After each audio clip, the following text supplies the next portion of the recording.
Ishmael ended up being such an amazing book.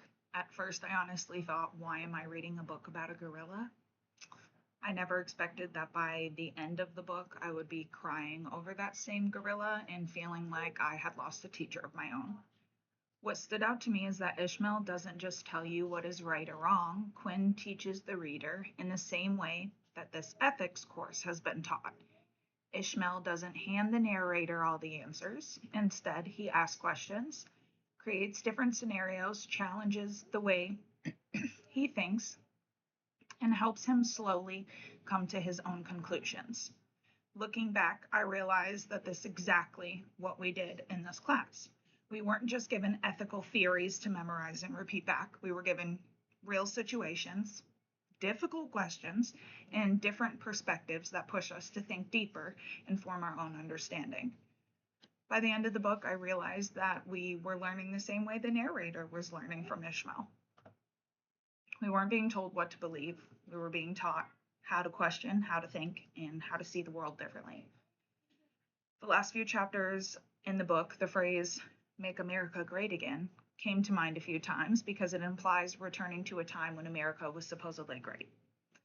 But that greatness was built on the backs of enslaved African Americans and other marginalized groups. People were literally owned and forced to work the fields so others could selfishly produce more, accumulate wealth, and maintain power.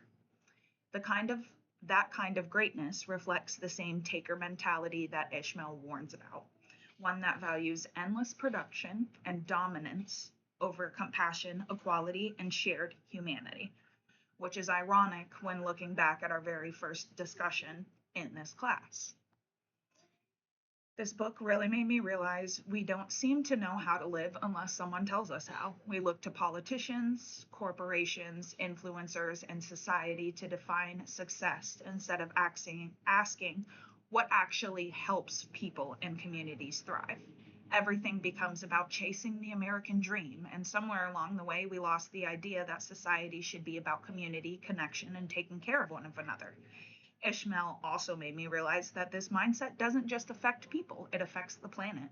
We live as if ecosystems exist solely to serve us rather than seeing ourselves as part of them. Everything is always selfishly about us as an individual. The world revolves around our needs, taking resources without thinking about how it disrupts the balance of life. Every species plays a role in keeping the world healthy, but we built a way of living that treats the earth as a machine for production instead of a community that we belong to. Another connection I made was how history is treated today.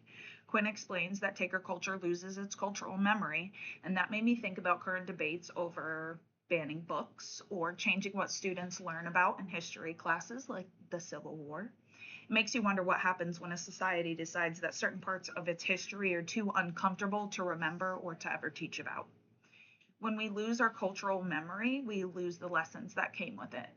Quinn points Quinn's point about generations losing knowledge that's been tested and passed down really made me think about how important it is to remember our history, even the painful parts, and to tell it truthfully and honestly. The idea of takers and leavers was probably my favorite part of the entire book. Since this land originally belonged to indigenous peoples, I couldn't help but think about how much of America's history reflects the taker mindset. We took land and resources without seeing ourselves as part of the land. Instead, we started to see nature as something that belonged to us rather than something we belonged to. Many indigenous cultures still carry a lever mindset today. They have traditions and teachings that focus on living in balance with the environment, taking only what is needed, giving back, and understanding that humans are connected to nature rather than above it. That way of thinking feels so different from the mindset our society often teaches us. Quinn's quote, "As we've already seen, other animals don't hoard resources. Instead, they live and die with the elements, never taking more than they need," really stuck with me. It made me think about how other living things take what they need to survive and remain part of balance around them. Humans, however, often take things much further. We don't just consume because we need something, we consume because we want more, because we're afraid of not having enough, or because we're taught that having more means we're more successful. That really made me question the way that we define progress. Our society is built around always wanting more money, more things, more production, and more growth. But Ishmael made me stop and think about whether constantly expanding is actually making us happier or if it's just pulling us further away from the world that we depend on. The taker mindset teaches us that the world belongs to us, and the leaver mindset reminds us that we belong to the world. And I think the difference is something a lot of us need to spend more time thinking about. The ending of Ishmael absolutely shattered me. After everything Ishmael had taught him, there was no final conversation, no last lesson, and no chance to say goodbye. I think what made it hurt even more was knowing how afraid the narrator was that his learning journey was ending soon. In chapter, I think it was 13, he really feels the weight of losing his mentor, and he realizes how much he's grown and how much he'll miss the process of learning through Ishmael's questions and challenges. Honestly, that's the same feeling that I got when the professor said that this was the final. I actually cried. I think I felt the same way the narrator did when he realized his time with Ishmael was ending. That mix of sadness and appreciation. It hit me that this class, like Ishmael's lessons, wasn't just about learning facts or theories. It was about changing how we see the world and changing ourselves. Quinn leaves us with Gorilla gone, will there be hope for man?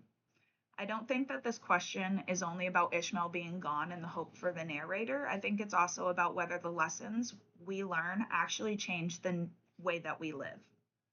Ishmael was gone, but the knowledge he shared didn't disappear from the narrator. The narrator now had a choice. He could let the lessons he learned die with Ishmael, or he could carry it forward and become a teacher to 100. That's what gave the ending hope for me. Maybe the question isn't whether there is hope after Ishmael is gone. Maybe the question is whether we are willing to take what we have learned in this book and share it with others. Ishmael's story didn't end with his death. It continues through the people who carry his message forward. And I think that's what Quinn wanted us to understand. One person can plant a seed, but it's up to the next person to help it grow. We have to do this with our children so that they do it with their children, and so on and so forth. I left this book feeling like I didn't just read a story about a gorilla. I was given a responsibility to keep asking questions, keep learning, aspire to live more like a leaver, and even to make sure that my copy of Ishmael makes its way to the little library across the street to hopefully inspire someone else.